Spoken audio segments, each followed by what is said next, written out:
नमस्कार, पुरंदर न्यूज चॅनलमध्ये आपलं सर्वांचं स्वागत आहे. नमस्कार, पुरंदर न्यूज चॅनलमध्ये आपलं सर्वांचं स्वागत आहे. आज आपण कोडीत गावच्या हद्दीत आलेलो आहोत. धरण वस्तीजवळ आमचे मित्र भुजंगराव खेनट यांनी माळरान फुलवलेलं आहे, फळबागा फुलवलेल्या आहेत. नमस्कार भुजंगराव, काय तुम्ही इथं कोडीतमध्ये कधी शेती घेतली? काय कोविडमध्ये मी 2006 साली ही जमीन माझी खरेदी जमीन आहे. माळाची जमीन होती, त्याचं मी डेव्हलपमेंट करून तिथं सगळ्या आंब्याची बाग, त्यानंतर पेरूची बाग, सीताफळीची बाग हे असे मी केले. डाळिंब पण होते, पण डाळिंब मी इथं जास्त पाऊस असल्यामुळे डाळिंब मी काढून टाकले. किती क्षेत्र आहे आता? हे सगळं 18 ते 19 एकर क्षेत्र आहे. आता आंब्याची किती झाडं आहेत? आंब्याची 1200 झाडं आहेत. त्याच्यापैकी ही जर प्लॉटमधली झाडं आहेत ना, ही 350 झाडं ही नवीन झाडं लावलेली आहेत. सगळं कुठल्या प्रकारे हा केशर हा प्रकार हा आंबा आहे ना, हा आंबा केशर आंबा आहे. आणि आता जो चालू आहे तो पण केशर आहे. आणि पराग सिंचनासाठी मी रत्न आणि सिंधू आणि हापूस तो पण माझा 25-25 झाडं तो पण झाड आहेत माझे. आता ही रोपं कुठून आणली? हे रोपण दापोलीच्या विद्यापीठातून आणले. बाळासाहेब कृषी विद्यापीठ आहे ना दापोलीचं, त्याच्यातून हे रोप आणले. आता हे तर विशेष काय, ह्या कशा प्रकारची अपेक्षा आहे झाडांना? ह्याच्यात आहे ना, मी हा बाग थोडासा मुरमाड असल्यामुळं ह्याला मी चारी केली होती. चारीमध्ये मी पाचरान भरलं, शेणखत भरलं आणि गांडूळ खत लावून त्याच्यावरती ही 18 महिन्याचं झाड आहे. इतकं सुंदर झाड आहे.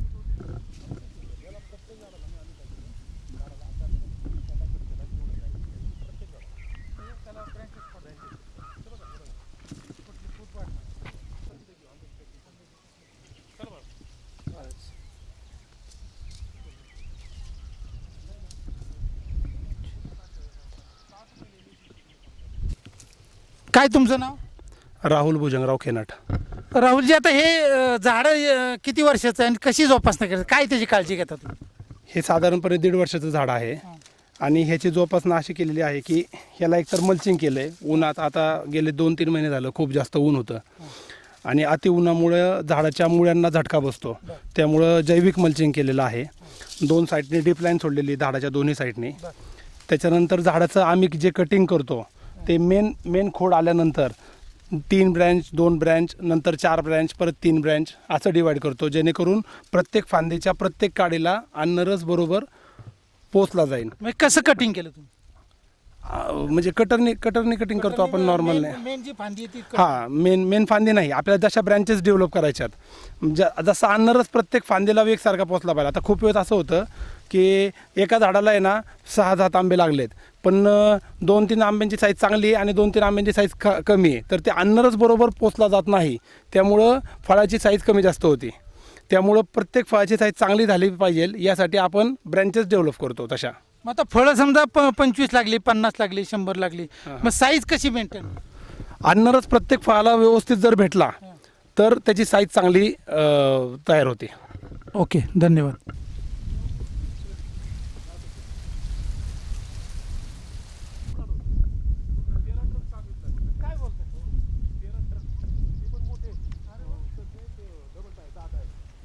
आपण सीताफळाच्या बागेत आलोत. सीताफळाची किती झाड आहेत? सीताफळ झाड 800 झाड आहेत. कुठला प्रकार आहे सीताफळाचा? हा फुले पुलंदर.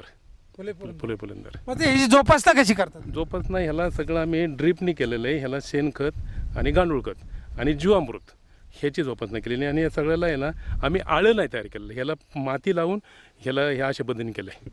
किती वर्षाचं झाड आहे ही झाडं 2008 साली लावली, म्हणजे 12 वर्ष झाले झाडं. आता कधी फळं येतील याला? फळं जुलैमध्ये. कसा बाजार यावर्षी, कसा बाजार मिळाला? यावर्षी बाजार पाऊस पुरंदरमध्ये कमी असल्यामुळं आमच्याकडं पाण्याची व्यवस्था एकदम सुंदर आहे. त्याच्यामुळे आम्ही लवकर बाजार धरला आणि आमचं जेवढा बहार लवकर येतो तेवढे कुठल्याही फळाला आणि आम्हाला बाजारभाव चांगला मिळतो. इथं काय पाण्याची व्यवस्था केली? पाण्याची व्यवस्था आता विहीर आहे. विहिरीला पाणी कमी पडलं, मग पहिलं एक बोर होतं आणि आता एक 15 दिवसापूर्वी दुसरं एक बोर घेतलं. आमच्या नशिबाने खूप चांगलं पाणी पण लागलं. त्याला 5 HP मोटार जेवढा वेळ लाईट आहे तेवढ्या वेळ चालते. अरे वा, म्हणजे नशिबाने तुम्हाला साथ दिली. हो, नशिबाने पण साथ दिली.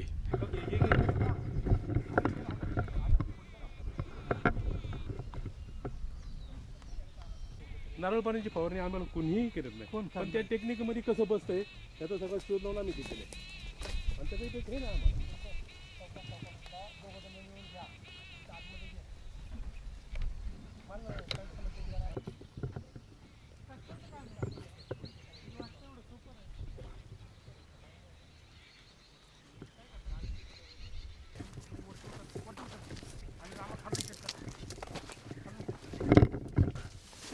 राहुल खेनट आणि भुजंगराव खेनट या पितापुत्रांनी आपली ही शेती फुलवलेली माळरावणरी, हे मूळ पिंपळ्याचे आहेत, खेनट माळ्यातले. आणि त्यांनी या कोडीत गावामध्ये जमीन माळरान खरेदी करून त्या ठिकाणी शेती फुलवलेली आहे. आंब्याची शेती, आता या ठिकाणचे आंबे निर्यात होतात, परदेशात जातात. यासंबंधी आपण राहुलजींना विचारू. राहुलजी, हा आंबा परदेशात जातो असं कळतं, नेमके काय परिस्थिती?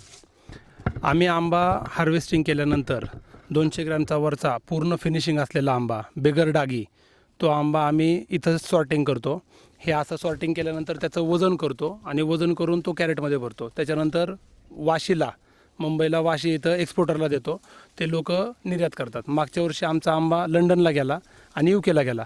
यावर्षी आंबा US ला, लंडनला आणि UK ला चालू आहे. आता हे नैसर्गिक शेती केली जाते, तुम्ही जीवामृत वापरता किंवा केमिकल्स वापरत नाही, नेमकं कशा प्रकारे या फळाची जोपासना करता आणि ग्राहकांना या फळांनी का खाल्लं पाहिजे हे फळ, काय सांगता येईल? आता विषमुक्त शेती, आपण केमिकल जे म्हणतो की बाबा केमिकल हे शरीराला अपायकारक आहे, आता बऱ्यापैकी जनरेशनने आपलं हे होत चाललं की बाबा केमिकल कमी वापरायचं. ते जेणेकरून आम्ही आता वापरतो जीवामृत, दशपर्णी आम्ही फवारणीला वापरतो, निमास्त्र वापरतो.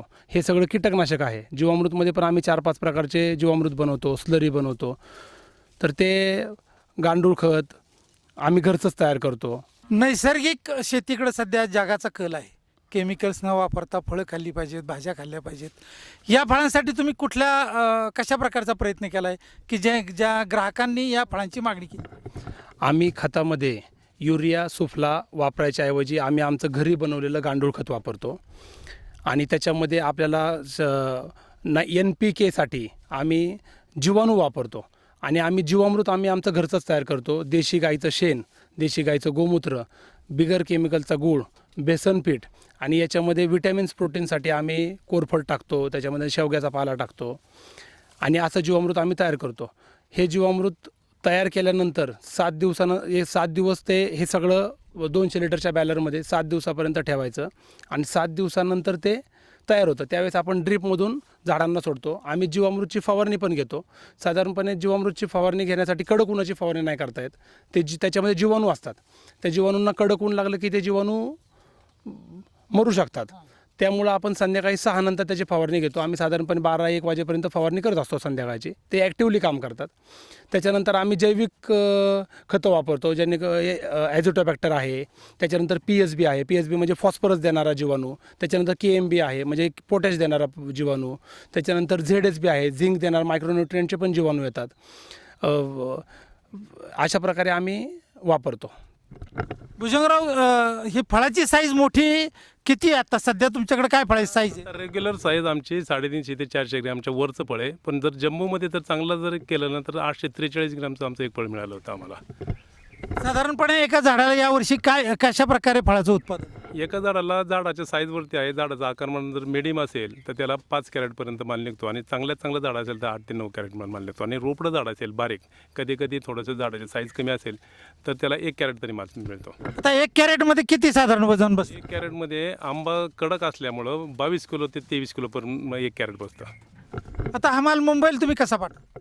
ट्रान्सपोर्टतर्फे पाठवतो. हे असं समोर जे पॅकिंग चाललं आहे ना, हे असं आम्ही पॅकिंग करतो आणि ट्रान्सपोर्टने आम्ही वाशीला पाठवून देतो. तिथं एक्सपोर्टर लोक परत एकदा सॉर्टिंग करतात आणि ते सॉर्टिंग करून राहिलेला आंबा सगळा, हा सिलेक्ट झालेला आंबा सगळा एक्सपोर्ट होऊन जातो. आता आंब्याची शेती, भुजंगराव, जर आपण खर्चाचा विचार केला, ही गुंतवणूक केली, इथून पुढे आंब्याची फळं किती वर्ष मिळतील आणि तुमच्या अपेक्षेप्रमाणे फळबागा विकसित झाल्यात का? आमचं याच्या अगोदर आमची डाळिंबाची बाग होती, पेरूची बाग होती. पेरूची बाग आहे. डाळिंबामध्ये जास्त पाऊस असल्यामुळे ह्या भागामध्ये डाळिंब चांगलं आलं नाही आमचं. त्यामुळे आम्ही डाळिंब काढले आणि आंबा पण लावला. आंब्याला जमीन थोडीशी मुरमाड आणि निचराची जमीन लागते आणि उन्हाळ्यामध्ये आंबाला पाणी पाहिजे. आणि तशी जर दोन्ही व्यवस्था असेल तर आंब्याची शेती शेतकऱ्यांना पैसे मिळवून देणारी शेती आहे. साधारणपणे किती तशा इथं तुम्ही कर्मचारी कामाला लावलेले आहेत आणि कशा पद्धतीने सध्या तोडणी आणि पाठवणी करता? आमच्याकडं 5 ते 6 लोक आहेत. आमचे 3 लोक फिक्स असतात आणि हार्वेस्टिंगच्या वेळेस आम्ही 3-4 लोक आम्ही आणतो आणि आम्ही घरातले आम्ही 3 जण. आता किती दिवसापासून ही फळ तोडणी केली? फळ तोडणी आमचं 2014 पासून केलेली आहे. आणि सुरुवातीला फळं थोडीशी कमी सापडायची, आता नंतर फळं वाढत गेली ना, आता ह्या वर्षी तर खूपच चांगली सापडली. कोकणातला माल सर्वात अगोदर येतो, मग आपल्याकडं कधीपासून पाड सुरू होतो ना तुम्ही तोडायला सुरुवात? कोकणातलं हवामान वेगळं आहे, त्याच्यामुळे तिथं हवामान त्या पद्धतीचं असल्यामुळं, आंब्याला सुपक असल्यामुळं तिथलं माल लवकर येतो. आणि आम्हीसुद्धा यावर्षी माल हा काढून झाला की लगेच तुडतुडा, पाऊस काळ्यामध्ये जे किडे तयार होतात किंवा मोहरला पोषक ढिरा फुगला पाहिजे त्याचीसुद्धा फवारणी घेतो. त्याच्यामुळं आमचा त्यातले त्यात ह्या भागातला आंबा आमचा लवकर येतो. साधारणपणे किती तारखेला सुरुवात केली? फळ तोडणीला साधारणतः एप्रिलच्या शेवटच्या आठवड्यापासून सुरुवात केली. त्यामुळे लवकरच तुमची फळं आली. लवकर आले त्यामुळे आता एक 15 दिवसात संपून जातील फळं, त्यामुळे लवकर आले. आणि जेवढं फळ लवकर येतं तेवढं त्याला मार्केटमध्ये रेटही चांगला मिळतो. आताच सुद्धा आमचा जो सुरुवातीचा रेट होता त्याच्यापेक्षा आताचा रेट कमी झाले, पण आम्हाला तेही परवडतो. आताचा रेटसुद्धा आम्हाला परवडतो. ही सगळी रोपं तुम्ही कुठून आणली आणि कशा प्रकारे शेतकऱ्यांना जे नवीन फळबाग लागवड करू इच्छितात त्यांच्यासाठी काय सांगाल? आंब्याची रोपं कोकणात आहे ना, विद्यापीठात तयार केलेली ही श्युरिटी फळ आहे, विद्यापीठाचं श्युरिटी फळ आहे. त्यांच्याकडं आम्ही बुकिंग केलं होतं, त्यांच्याकडं 7-12 दिला आणि त्या हिशोबाने आम्ही त्यांच्याकडून बुकिंग करून रोपं आणली होती. आणि आता थोडीशी आम्हाला त्याच्यातला एवढा चांगला अभ्यास झाला, आम्ही त्याच्यात एवढं थोडंसं तज्ज्ञ पण झालो की आम्ही रोपं स्वतः तयार करतो आहे. आता आम्हाला जेवढे लागतात तेवढे स्वतः तयार करतो. या फळबागा तुम्ही आंब्याची लागवड आणखी वाढवणार आहात का? आणखी वाढवायचे. आता आमचं काय झालं आहे की आमचे 2 प्लॉट आम्ही अजून डेव्हलप करतो आहे आणि त्याच्यातही आम्ही आंबा लावणार आहे. कारण आंब्यामध्ये सगळ्यात फवारणी, त्याचे ते खतं ह्याच्यात थोडीशी आम्हाला ते बऱ्यापैकी आयडिया आली. मग दुसरं मार्केटिंग करण्याचे ह्याच्यात पैसे चांगले मिळतात. जेवढं कष्ट करतो, जेवढं नियोजन करतो तेवढं त्याच्यातला आंब्यात चांगला मोबदला मिळतो. तुम्हाला ही आवड कशी निर्माण झाली? शेती डेव्हलप करावी, त्यामधून आपल्याला फळबागा विकसित कराव्यात? याच्या अगोदरही माझी पाटसला शेती आहे, तिथं माझं डाळिंब होतं आणि डाळिंबाचं संशोधन जाण्याचा अभ्यास करण्यासाठी मी इस्रायलला पण जाऊन आलो.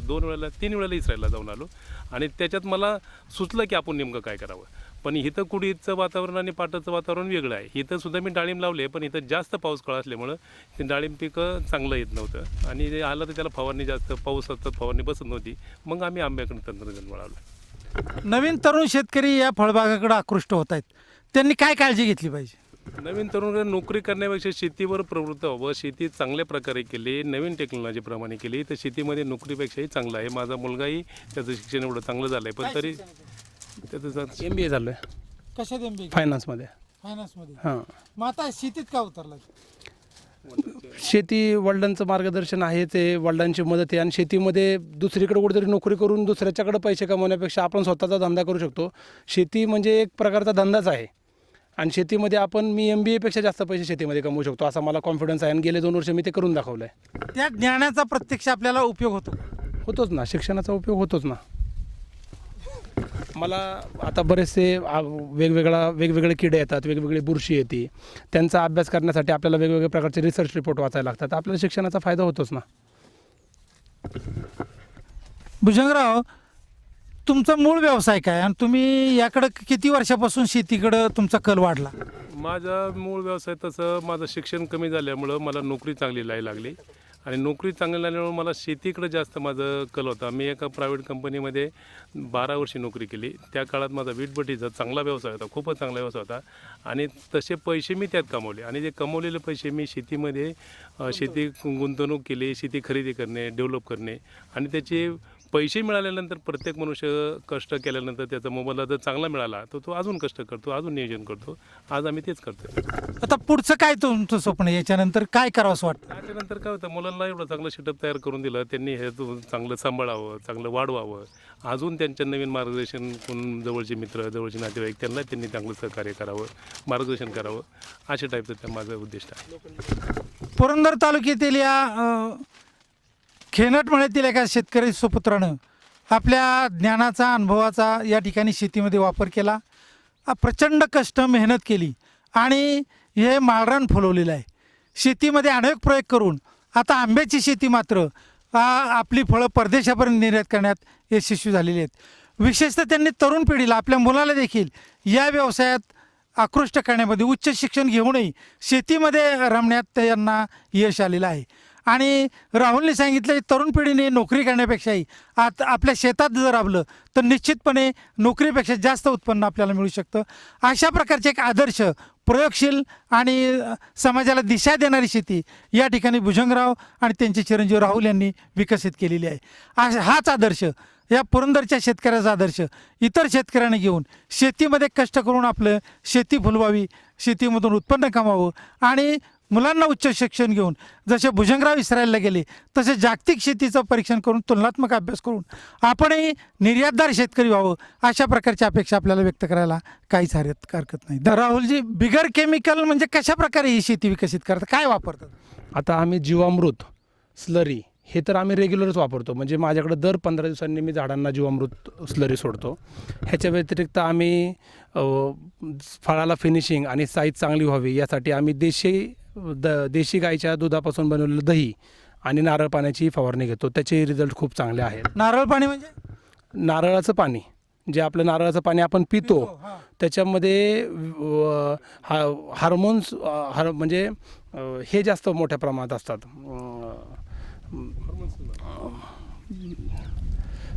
पण हे किती प्रमाणात वापर? ह्याचं साधारणपणे 200 लिटर च्या पाण्यासाठी 4 लिटर दही आणि 4 लिटर नारळ पाणी याचं प्रमाण घेतो आणि त्याची फवारणी करायची. आणि ही झाडाला जेवढ्या पण फवारण्या करतो आपण ह्या सगळ्या संध्याकाळच्या फवारण्या करायच्या जेणेकरून ते झाडाला जास्तीत जास्त लागू होईल. जीवामृतही आम्ही जवळजवळ 8-9 प्रकारचे वेगवेगळ्या प्रकारचे जीवामृत बनवतो. त्याच्यामध्ये आम्ही बॅक्टेरियाज टाकतो. जसं मगाशी मी सांगितलं PSB, KMB, ॲझिटोबॅक्टर, त्याच्यानंतर ट्रायकोडर्मा म्हणजे बुरशी आहे. ती ट्रायकोडर्मा एक अशी बुरशी आहे की ती दुसऱ्या बुरशीला खाऊन जगती, ती जैविक बुरशी आहे. सुडोमोनास आहे. सुडोमोनास हे बॅक्टेरिया नाशक आहे. झाडांना मातीमध्ये किंवा झाडावरती जे काही बॅक्टेरियामुळे होणारे त्रास आहेत त्या सगळ्याला ते नष्ट करून टाकतो. त्याच्यानंतर वर्टिसिलियम आहे, बॅसिलस सबटिलस आहे, त्याच्यानंतर मेटारायझम आहे. हे सगळ्या प्रकारचे कीटकनाशक आहेत. हे असे आहेत बॅक्टेरिया की जे किड्यांना येऊन देत नाहीत. म्हणजे जे आपण बाहेरचे केमिकल कीटकनाशक वापरतो त्याच्याऐवजी आपण ही कीटकनाशक वापरली तर आपण केमिकल मुक्त शेती करू शकतो आणि ह्याचा रिझल्ट पण खूप चांगला आहे. फक्त ह्यांचं वापरण्याची पद्धत अशी आहे की अति ऊन वेळेस हे वापरलं तर हे बॅक्टेरिया जगत नाहीत. त्यामुळे त्यांना संध्याकाळच्या वेळेस आपण वापरायचं, जेणेकरून त्याचा रिझल्ट खूप चांगला येतो. मग आता या नैसर्गिक शेतीच्या फळांना जास्त भाव मिळतो का? मागणी कशी आहे? नैसर्गिक शेतीच्या फळाला अजून तरी मागणी तेवढी डेव्हलप नाही झालेली, पण हळूहळू होती आहे. हळूहळू आता समाज नैसर्गिक ऑर्गॅनिककडं चाललं आहे. आता आम्ही एक्सपोर्टला पण आम्ही आता हे जे दिले नाही, आम्ही यांना शेड्यूल दिलेलं आहे. आमचं गेल्या 3 महिन्याचं यांनी शेड्यूल मागितलं होतं. आता हा लॅब टेस्ट होतो आंबा. आता त्यांनी लॅब टेस्ट केलं का नाही माहीत नाही, पण त्यांनी आमच्याकडून शेड्यूल मागितलं की गेले 3 महिने तुम्ही काय काय फवारण्या केल्या आणि त्याचं आम्ही शेड्यूल त्यांना दिलं. त्याच्यानंतर त्यांनी आमचा हा आंबा पास केलेला आहे. अशा प्रकारचे ही आपल्या कोडीच्या मालरावणाची फळं परदेशात निर्यात होत आहेत आणि लंडनला ही फळं पोचलेली आहेत, अमेरिकेला ही फळं पोचलेली आहेत. अशा प्रकारच्या शेतकऱ्याच्या कष्टाला, प्रयत्नांना आणि या सर्व सामूहिक प्रयत्नांना कुटुंबाच्या यश आलेलं आहे. त्यामध्ये त्यांच्या पत्नीचं काय नाव आहे? कल्पना भुजंगराव किरण आमचे, तिचं बी योगदान खूप मोठं आहे. हे कुटुंबातल्या प्रत्येक घटकानं या प्रक्रियेमध्ये सहभाग घेतलेला आहे. विशेषतः तरुण पिढी यात उत्साहानं सहभागी झालेली आहे आणि त्याबद्दल त्यांच्या वडिलांनी आनंद व्यक्त केलेला आहे. धन्यवाद. तुमचा? माझं नाव श्याम तामगळे. आता हे कशा प्रकारे शेतीला काय गांडूळ खत कसं वापरता, नेमकी फवारणी कशी करता, तुमचं नेमकी कार्यपद्धती कशी आहे? आम्ही गांडूळ खत आपल्या घरच्या पद्धतीनंच बनवतो. आपल्या देशी गायचं शेण आपण बेड लावतो व्यवस्थित. मग त्याच्यामध्ये आपलं मागच्या 8-5-6 वर्षाचं आपलं उकंडा होतं, म्हणजे ते शेणाचं पहिल्याचं जजमेंट होतं, त्याच्यामध्ये गांडूळं गावले आपल्याला. मग त्याच्यामधले गांडूळं काढून आम्ही बेडमध्ये टाकले. तिथून थोडं गांडूळं वाढायला लागले. तेच परत बेड वाढवत आम्ही गांडूळ खत तयार केला आणि ते आपण आपल्या ह्याच्यामध्ये रिंग छोटीशी रिंग करून ती बराबर 2-4 पाट्या काय होत ते किलोच्या हिशोबाने आपण झाडाला टाकून. जीवामृत कसं वापरता तुम्ही? किती वेळा, की संध्याकाळचं, दुपारचं, सकाळचं? जीवामृतची जर फवारणी करायची असली तर 5:30 ते 6च्या नंतर आपण 8 ते 9, 10 वाजून का संध्याकाळचं किती वेळ फवारणी करू शकतो आपण. किती वर्ष तुम्ही इथं काम? मला आता इथं 7 वर्ष झाले. कशा प्रकारे तुमच्या डोळ्यासमोर हा भाग वाढला, काय वाटतं तुम्हाला? लई चांगलं वाटतं. आता हे नवीन आमचे दादा आल्यामुळं तर आपल्याला नवीन शिकायला मिळतं यांच्यापासून. त्यांनी अभ्यास करून येतात भरपूर प्रकारचा, त्यांच्यामुळं मला पण शिकायला मिळतं. आणि आता या 2-4 वर्षाच्या लई चांगलं चाललं आहे आपलं, हिशोबात आहे सगळं व्यवस्थित आहे. धन्यवाद.